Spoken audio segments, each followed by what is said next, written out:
Hey, what's going on everyone? This is Mike Kollin at MikeKollin.com.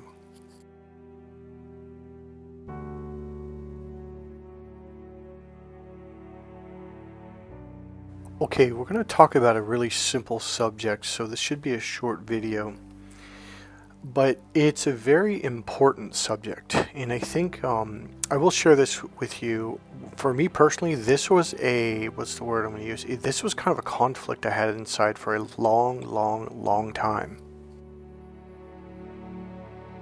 Because once again, you hear one thing from the people in the church, and then you kind of hear something else in the Bible, or you read something in the Bible, and it was a conflict for the longest time.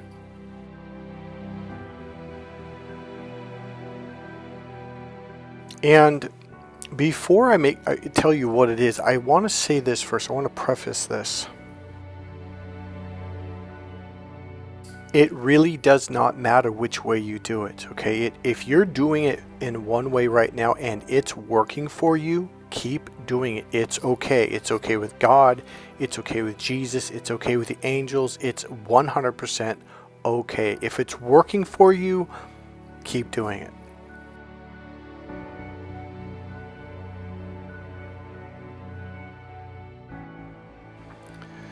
Okay, so here's what it is. For the longest time, I was like, well, do I pray to God or do I pray to Jesus? And this really bothered me, and I would say almost or even stunted my growth or prayer ability.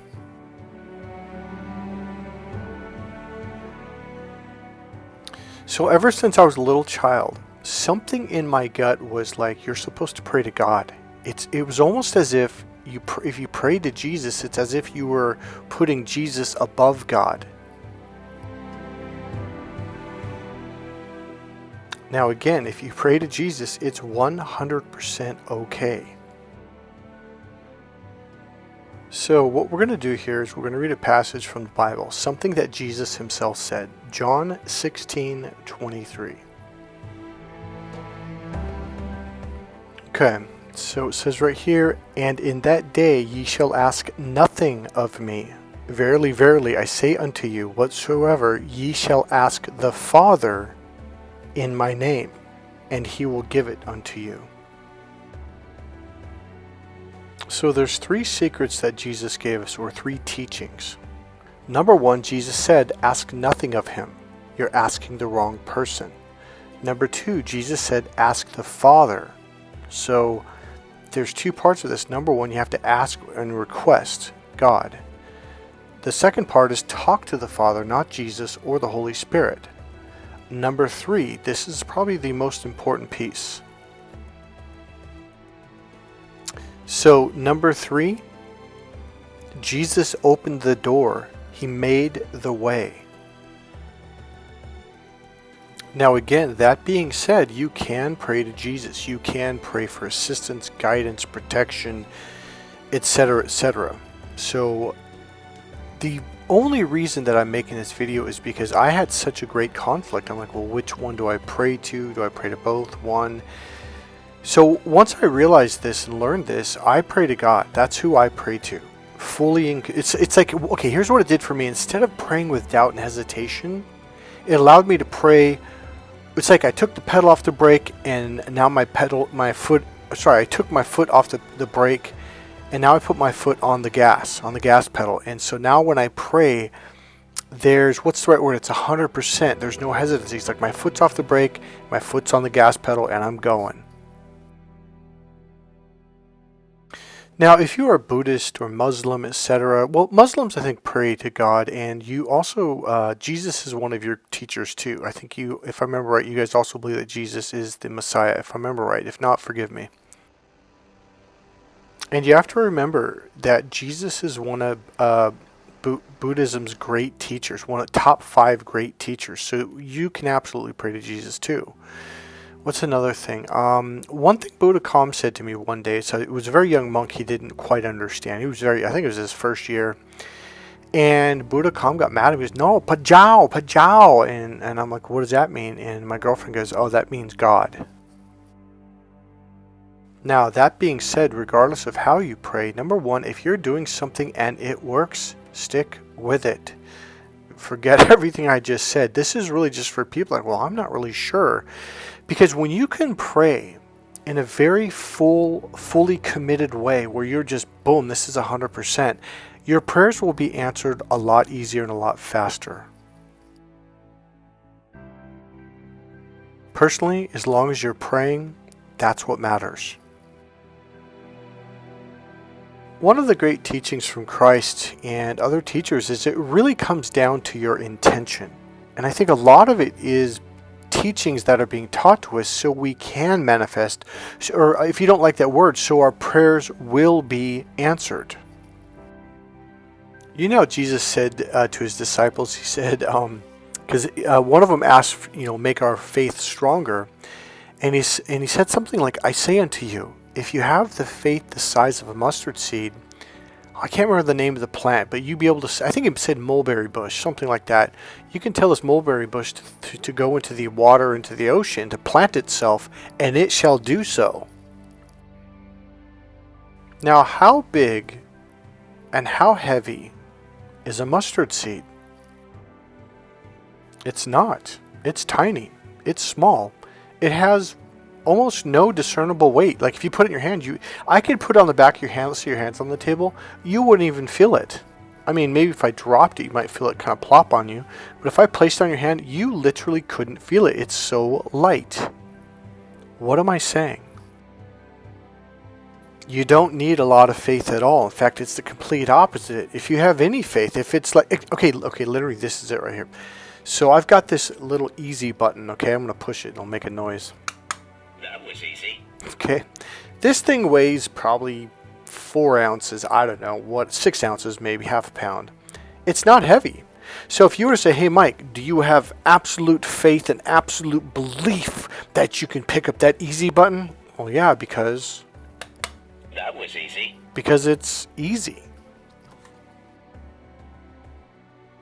So if you put a pen down and said, hey, Mike, do you have enough faith to pick up that pen? I'm like, well, yeah, I mean, don't need much faith for that. And I picked it up.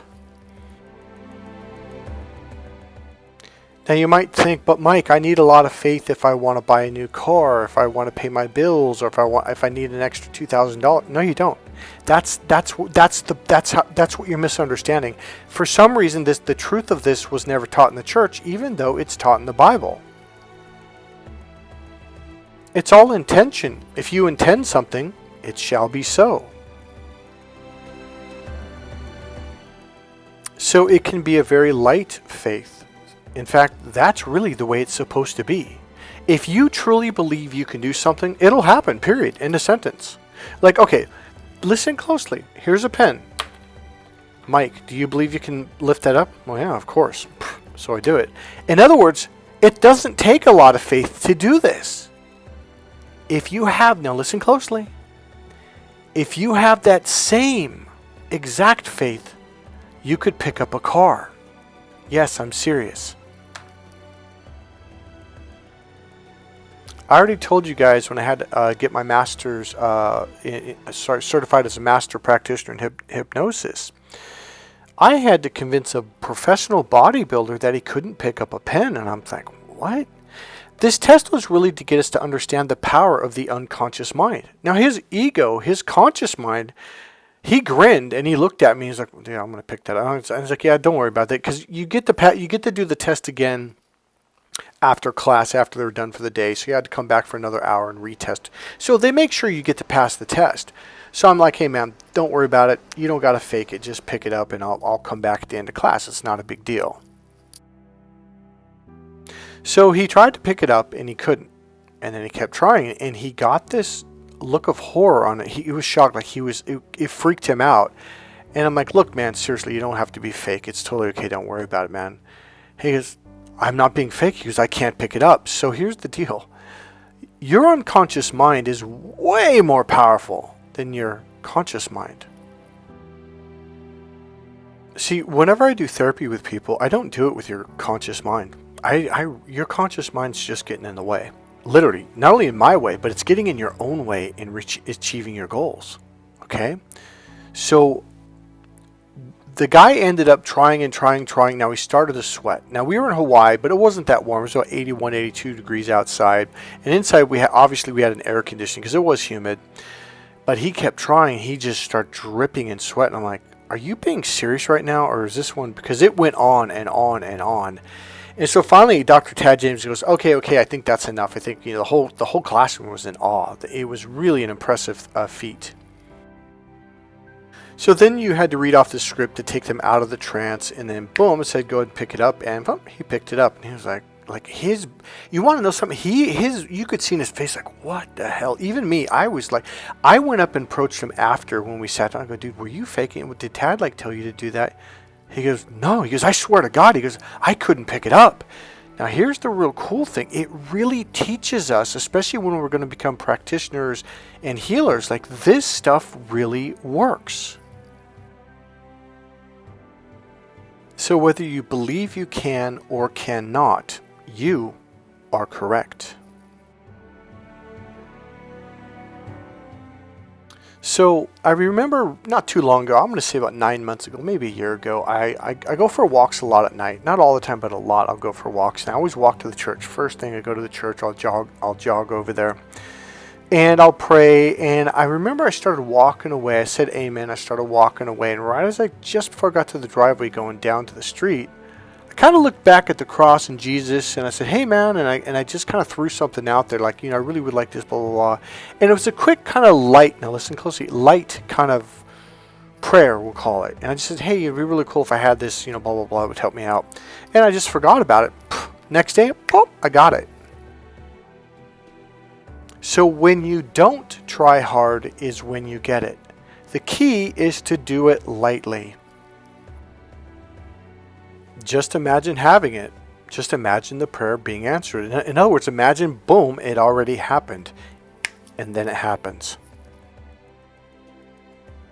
See, this whole thing about being open to God, opening up to your right brain, which opens you up to God, is what it's really all about. See, when you focus, you close the door to the right brain. When you work hard, it's like you're pushing the brakes on the car, and you're like, well, I want to go. It's like, well, you got your left foot on the brake and your right foot on the gas, and it's like you're burning up the damn engine, and you're not going nowhere. Let go. Have you ever heard people say, hey man, lighten up? That's the secret. Have fun with this stuff. And remember, imagine having as if you already have it. As if that brand new car is already in your garage, already parked in your parking spot, etc. Imagine sitting in the car. Sit in the seat. Imagine what the seat feels like. Imagine putting your arm on the armrest. Imagine putting your hands on the steering wheel. Imagine looking through the windows. Be in the car. This is called being associated. If it's a small thing that you hold, imagine holding it in your hand. Feel the weight. Look at it. Feel the smoothness or the roughness or the shape of it. That's all about being associated. That's the secret. And there's one word to all of this. Intention.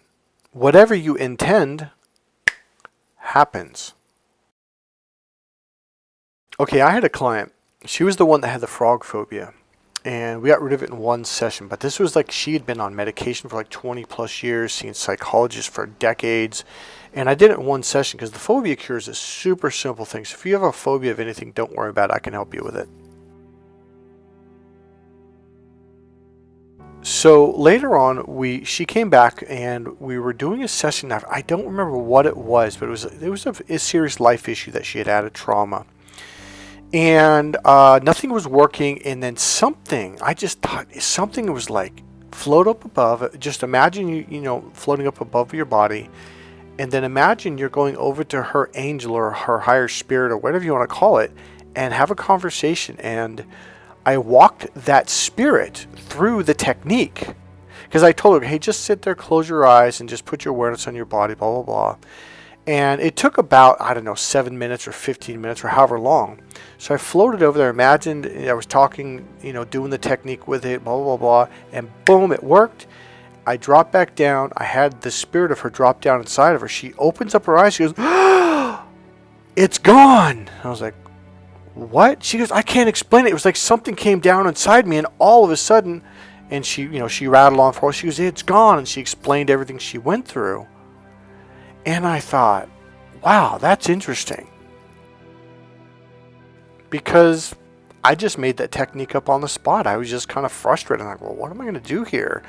It was something I never read in a book. I never learned it in a seminar or a training course. Nothing. It's just like it just kind of came to me. And this is what they kept telling us. It's all about your intention. It really isn't the technique.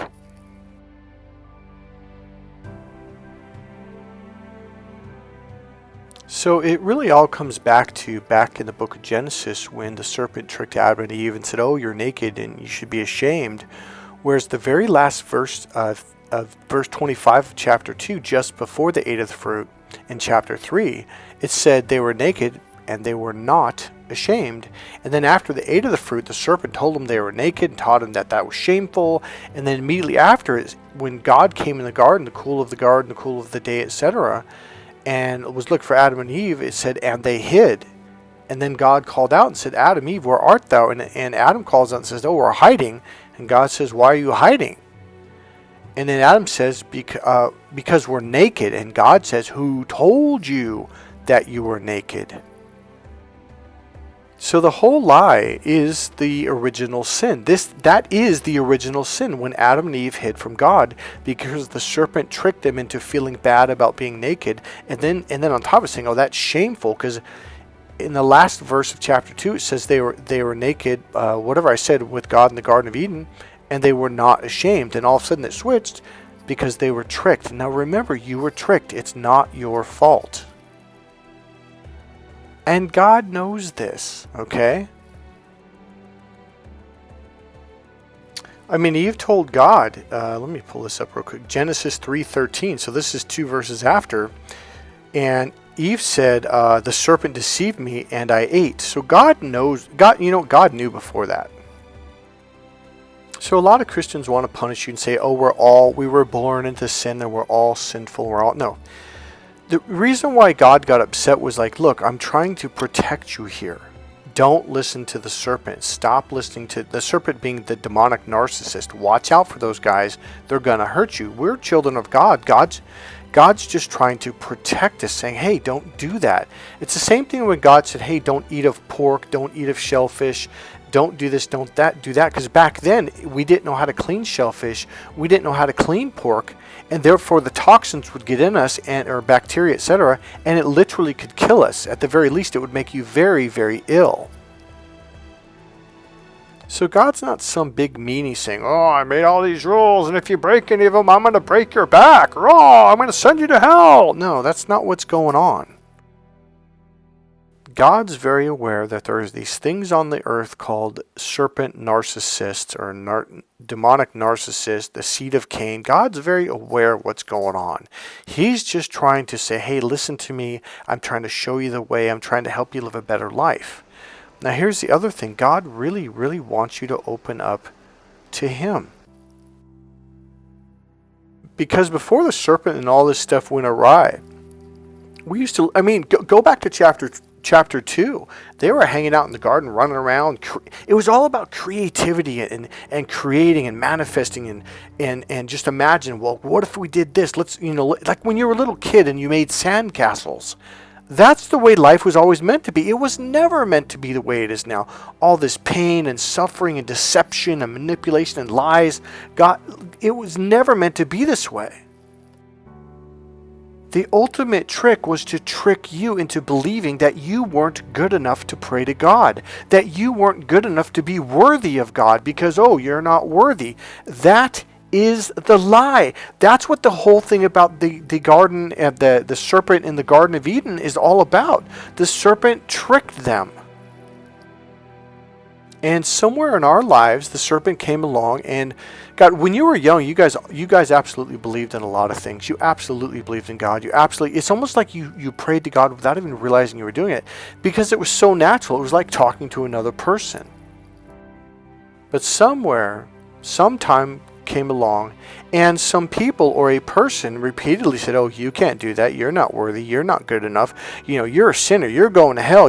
And all of a sudden you're starting to feel shame like you're not good enough. Well, God's telling you, you are good enough. You always have been. Even Jesus said in that, here, let me bring the verse up. In John 16:23, he flat out says, "Ye shall ask me nothing. Verily, verily, I say unto you, whatsoever ye shall ask of the Father." Let me read it complete, word to word. Verse 23, "And in that day ye shall ask me nothing. Verily, verily, I say unto you, whatsoever ye shall ask the Father in my name, he will give it to you."